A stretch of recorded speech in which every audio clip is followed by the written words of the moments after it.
Yo, peace was good. Welcome to another hip hop album review.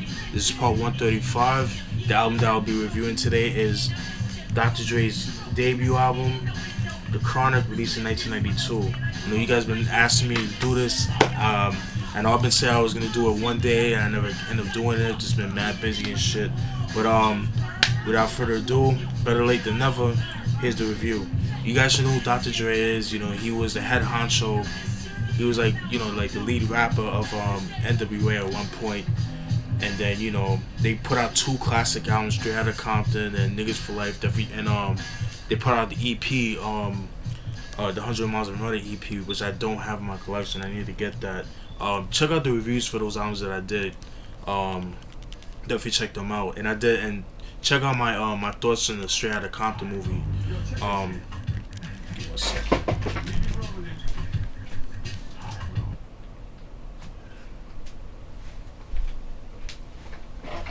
Sorry about that. Yeah, so Dr. Dre, like I said, check out the reviews that I did for the first two NWA albums and my thoughts on the Straight Outta Compton movie that came out a couple weeks ago. All right. Yeah, Dr. Dre, like I said, right after Niggas for Life, him and Easy kind of got into it, you know what I mean, and stuff like that, because I guess he like, based on, like, if you seen the movie, you saw that, like, the fact that he saw that Jerry Hell was like screwing him over, and so, like, he wasn't getting the money that he deserved, and he seen the bullshit between that. So but Dr. Dre wanted to leave, but he couldn't leave, so Suge Knight pretty much forced Eazy-E to sign, like, to let him go, and that included DOC and Dr. Dre, because DOC was DOC's man and shit like that. So that's why it was only right that they went together and stuff like that. If you guys could figure out what happened, obviously, but enough of that.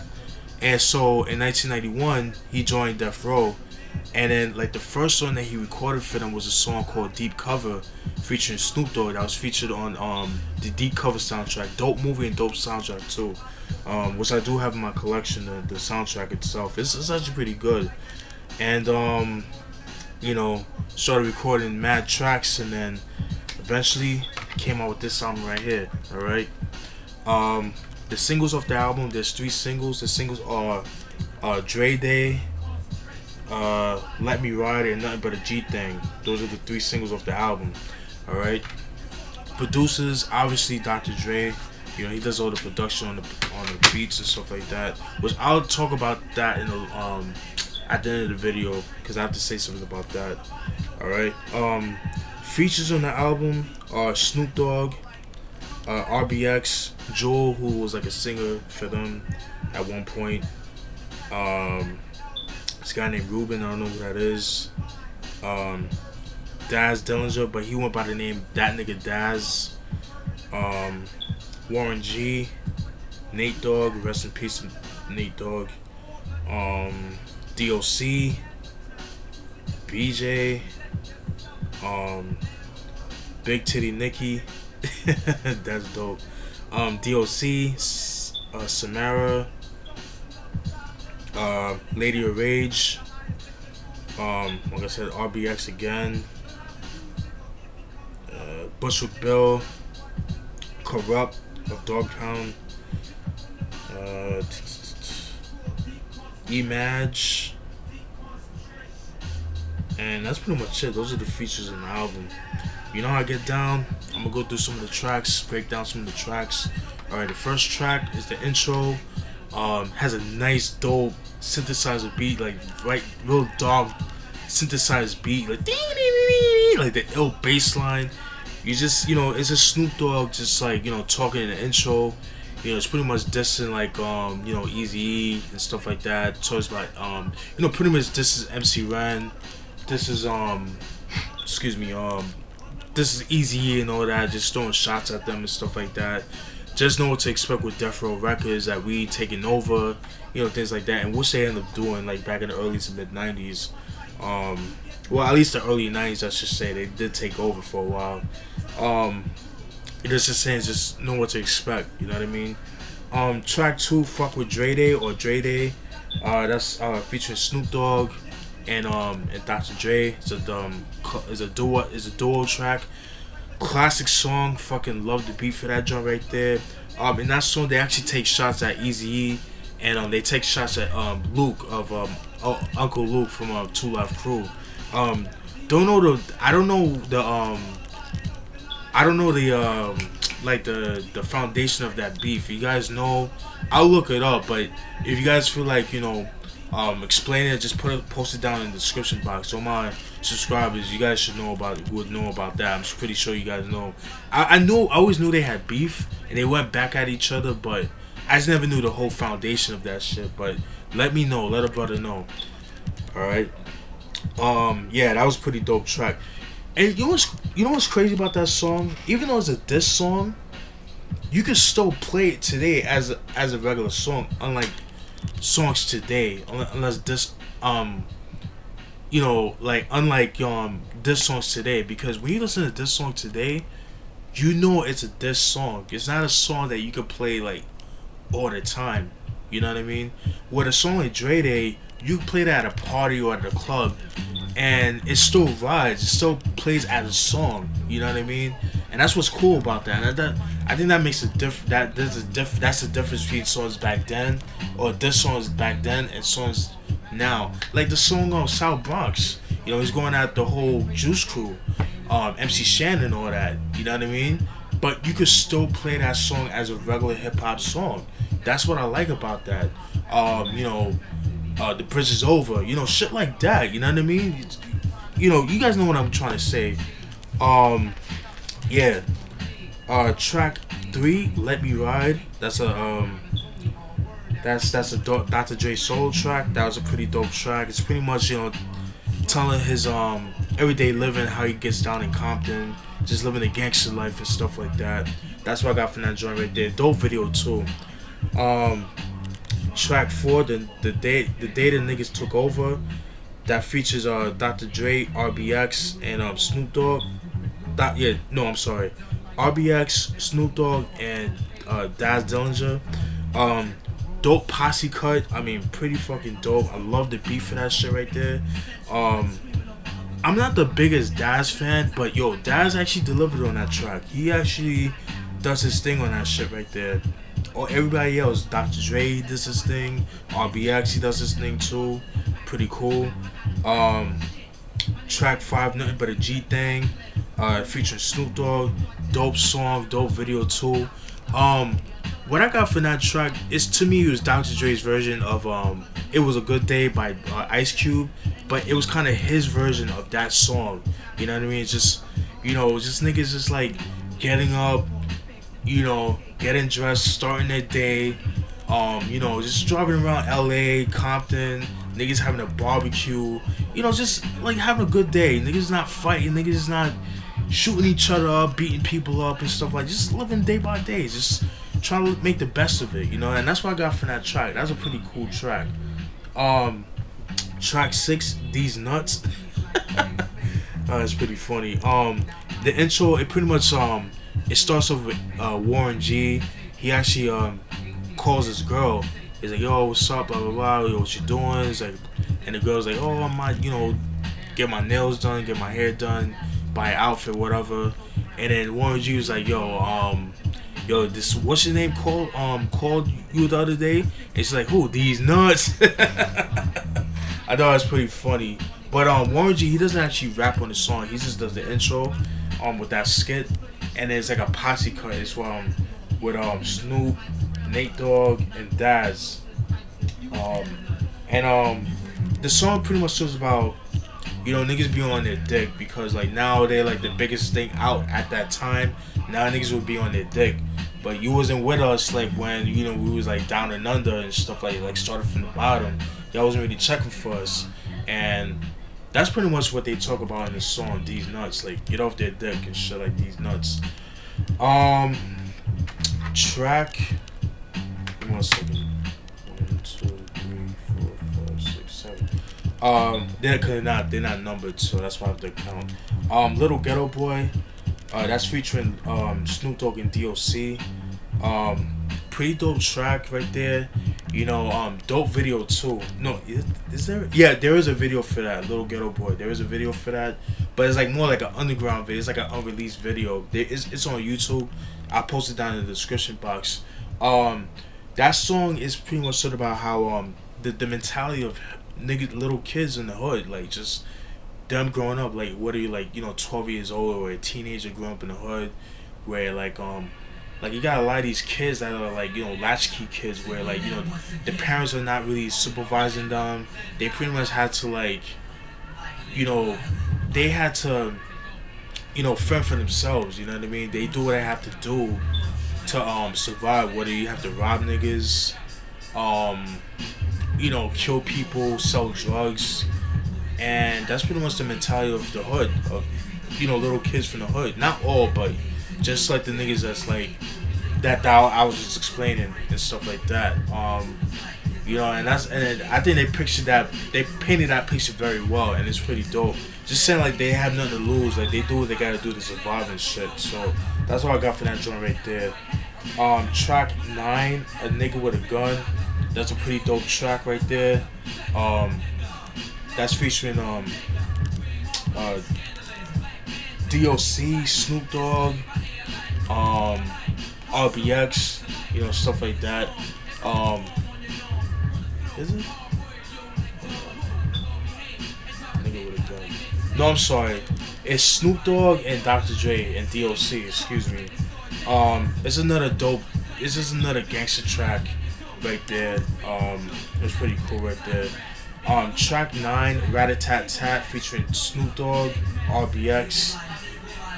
Fucking love that song. That beat is just so ill. That's more of a Dr. Dre. That's more of a Dr. Dre soul track. But Snoop Dogg, he actually does like the chorus and the intro. No, he does like the outro and the chorus and stuff like that. But the way he rides that beat is just so ill. Pause.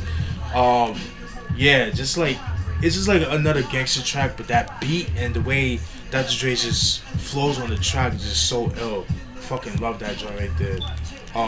Definitely one of my favorite tracks off the album. That beat is whew. Track 10, The 20 Sack Pyramid, is a skit. That's featuring Big Titty Nicki, who's like the host, DOC, Snoop, Samara. It's pretty much about it's a play on the show from the 70s called the 10,000 Pyramid. And they had like different ones. They had the $10,000 pyramid, they had the 20,000 pyramid, they had the $50,000, $100,000 pyramid. And to make it easy for you guys, it was pretty much the 70s version of Family Feud. So if you guys seen the movie, if you guys seen the TV show Family Feud, the one that's out now with Steve Harvey, if you guys watch that show, you kind of get the idea of 10,000 Pyramid. It's pretty much the same thing. But in this case, what they talking about, the 20 sack, they talking about the dub sack of weed. You know what I mean? Just like you win a dub sack of weed, and you also get a $35 gift card to the Compton Swap Meet, and then that's what it pertains to that. And DOC is like the contestant and stuff like that. Pretty cool. Track 11, Lyrical Gangbang. That's a posse cut. That's featuring Lady of Rage, Corrupt, and RBX. They all do their thing. Dr. J is not featured on the song. He just provided the beat, but it's just Lady of Rage, Corrupt, and RBX. They all do their thing. Corrupt, I'm not the biggest Corrupt fan in the world, but he actually does deliver and stuff like that. He pretty does his thing on that joint right there. Track 12, track 12, High Powered. That song is actually, it's actually a RBX solo track. Dr. Dre, he just does like the intro and stuff like that. It's just sort of about how niggas trying to play themselves like they're gangsters. They think they all that, but they're really not. You know what I mean? And then, RBX just delivers. He's just talking that gangster shit. You know what I mean? Goes in on that track right there. Pretty cool. Track 13, track 13, The Doctor's Office, which is actually a skit. It's just had this girl, going to the doctor's office, want to see Dr. Dre, her doctor, whatever. But then she's asking like, "Yo, what is the doctor taking so long? I need to go see him. Like, it's past my appointment." And then, like, I guess the receptionist trying to avoid the girl from going to the office. And then next thing you know, they open the door, and then you catch Dr. Dre fucking a patient of his and shit like that. It's pretty funny. Track 14, Stranded on Death Row. That's featuring Bushwick Bill, Corrupt, RBX, Lady Rage, and Snoop Dogg. Pretty dope track right there. They all do their thing on that shit right there. Dope posse cut right there. Track 15, The Roach. If you guys smoke, I don't smoke, but if you guys smoke weed, you guys know the Roach is like the little small little thing. If you notice, if you watch movies, you guys see smoking weed. You have people that have like the clippers, not the clip, the tweezers. They have like the tweezers, and then, they smoke it. You know what I mean? Because you get in like all that THC, like all the dirt and the THC and stuff like that. You get like all that stuff. So the Roach is kind of like the outro. You know what I mean? I like how they did that. You know what I mean? It's pretty cool. The Roach is pretty much it's an outro. You know what I mean? RBX, he does all the verses and stuff like that. That's pretty cool. Pretty dope track right there. And last but not least, the last track, Bitches Ain't Shit. Fucking love that track. Love the beat for that shit. Pretty dope. Little misogynistic, a little bit, but in the first verse, Dr. Dre starts it off, and he actually talking about Eazy-E. You know what I mean? Like how him and Eazy-E, he used to run trains on girls and stuff like that. But then he starts acting like a little bitch. Like, he said about Eazy-E, he started acting like a little bitch. So he treats him like a hoe and stuff like that. And everybody does a thing with that track right there, man. That's like one of my favorite songs. That's like that beat. That's actually one of my favorite Dr. Dre beats of all time. To me, the best way to end the album, and pretty dope right there. This is the 2001 re-release edition. This is not the 2009 edition with the Chronic relit with the bonus cuts. I don't have that. I would like to get that. But overall, man, my synopsis on this album, my verdict: classic album. Definitely changed the game. It's definitely a groundbreaking album as far as like, beat wise, production wise, content wise. Even though niggas was talking about that gangster shit, but not like this, not like these niggas. You know what I mean? Yeah, man, they definitely changed the game. And because of that, a lot of people, especially in the East, especially a lot of people in the East Coast, if you notice. Because you gotta remember, gangster rap back then, back in the early 90s, was considered commercial hip hop. So now you had cats in New York trying to rap gangster now. They trying to be on the gangster tip. Don't believe me? Listen to UMC's first album, Fruits of Labor, I believe, Fruits of Nature. Then listen to their second album, the Unleashed album that came out, I believe, in 93, 94. The first album's completely different compared to the second album. The second album, now they were like on their little they were like on their little like roughneck vibe to it. You know what I mean? They had that whole roughneck vibe. Same thing with Leaders of the New School. If you guys listen to Leaders of the New School's first album, it was a lot. I have to do a review on. It was a lot more lighthearted. It was a lot more not playful, but it was a lot more positive. It was a lot more, lighthearted. But you listen to the second album was like more gangsters, more gully. You know what I mean? It is the same thing. You know what I mean? And that's what I got from that. So it definitely is a trendsetter in hip hop as far as like album wise. And for a while, man, like G Funk was just running shit. You know what I mean? So back then that was considered gangster rap. I mean commercial rap. Excuse me. And I was gonna say about the production. There's been a lot of rumors of Daz Dillinger doing the beats, the production on the album. I don't believe that, because like if you listen to Daz, his later stuff, it sounds nothing like Dr. Dre's beats. You know what I mean? I think they both had their own style. You know what I mean? I just don't believe that Daz has something to do with the production. I don't believe that at all. I don't believe it. I refuse to believe it. That's no diss to Daz, but I just don't believe that. I'm sorry. I don't believe that at all. Um, yeah, the production on this album is just flawless, man. I mean, when you think of 1992, this is one of the albums that you think of that pops in my head. At least to me. Um, but yeah, man, I highly recommend it. Even if you don't like hip hop, definitely pick it up anyways. You know, for the beats. You know what I mean. If you guys don't care for the like, the subject matter, but the beats alone are fucking dope. And Dr. Dre delivers. I mean, he definitely raps his ass off, man. And I definitely applaud him. You know, all the times that, Ice Cube and MC Ren wrote for his lyrics, and then just him, just like learning from them, and him actually delivering himself. I mean, he carried the album very well, and then I mean, it's just so fucking dope. And it's unfortunate that him and Eazy-E was going at each other, stuff like that. It's unfortunate they never made music together again, which is unfortunate. But classic album, highly recommended. Hope you guys enjoyed that review. Stay tuned. I have to do a review on his compilation of the Aftermath album that came out in 1996. Definitely stay tuned for that. Hope you guys enjoyed that review. About to get something to eat. Enjoy the rest of the evening. Peace.